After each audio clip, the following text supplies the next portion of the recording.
I'm Day. This is the Day with Day. So, Senators Bernie Sanders and Patty Murray have introduced legislation calling for the incremental increase to the federal minimum wage. The Raise the Wage Act of 2017 calls for an incremental increase to $15 an hour by 2024. Although its chances of passing the Senate are slim, it is once again ushering in the discussion of a higher minimum wage in America. According to the United States Census Bureau, 43 million Americans are living in poverty. And currently, the federal minimum wage is $7.25, last raised in 2009. So, with this in mind, as well as taking into consideration the inevitable effects a raise would have on employers, employees, and the economy, what should the minimum wage be raised to? And furthermore, would a higher federal minimum wage help combat income inequality? Let's go find out. Are you aware of what the current federal minimum wage is? I've been told multiple different things ranging from like $10 to $10.50, so I'm not actually totally sure what it is. I think it's like $10 an hour, is that right? $7.25. Oh my God. Oh, it's $7.25. Oh my goodness. But I mean, we just bought coffees and an iced tea, and it was almost that. More than somebody in Alabama makes an hour. I know. Sure, you remember Senator Bernie Sanders, him and Senator Patty Murray of Washington, they are proposing legislation titled the Raise the Wage Act of 2017. And this legislation calls for an incremental increase to the federal minimum wage to $15 an hour by 2024. Is 15 too much? I know people who are working 2 or 3 jobs in Santa Barbara, waitressing, waitering, whatever, and they're struggling to make it as it is. 15 would be good now, yeah, but I'm guessing 2024 is 7 years from now, so I would say you'd want at least 18 by then. I think it's a little bit too much, but I'm not opposed to it.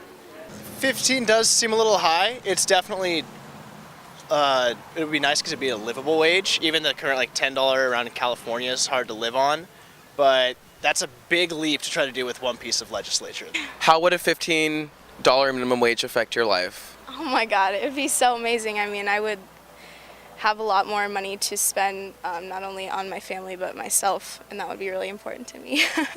It's so difficult now to even save. It's really hard to even find a job. Our economy's different, but I think it's really challenging, and if you don't, even making $10 an hour is not even enough to save. You're just like living paycheck to paycheck still. Do you think that there could be any negative impacts, like on employees or employers or on the economy, or do you think there's no concern? I think there is a concern, and I think that the concern is that the entire shape of the economy is changing irreversibly.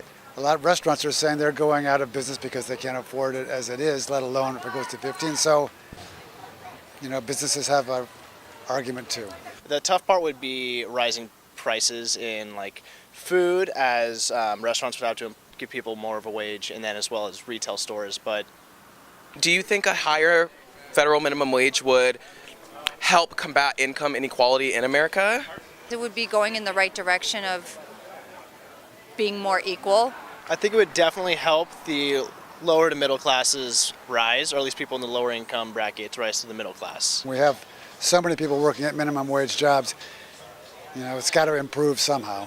We need to start asking some really tough questions about what is the future meaning of work, the future meaning of the economy, and until we start asking those hard questions, we're not even going to be able to start having good answers. So, most would agree that $7.25 is not an adequate federal minimum wage. However, some have cited that A, $15 an hour may be too much, and B, that by the time it's actually implemented over 8 years, it may not be enough then. So, in terms of the implications of raising the federal minimum wage, as well as its ability to help combat income inequality in America, only time will tell. And whether or not the Raise the Wage Act of 2017 passes, at least the issue is being discussed. So with that, this is the Day with Day. Thank you so much for watching. We'll see you next time.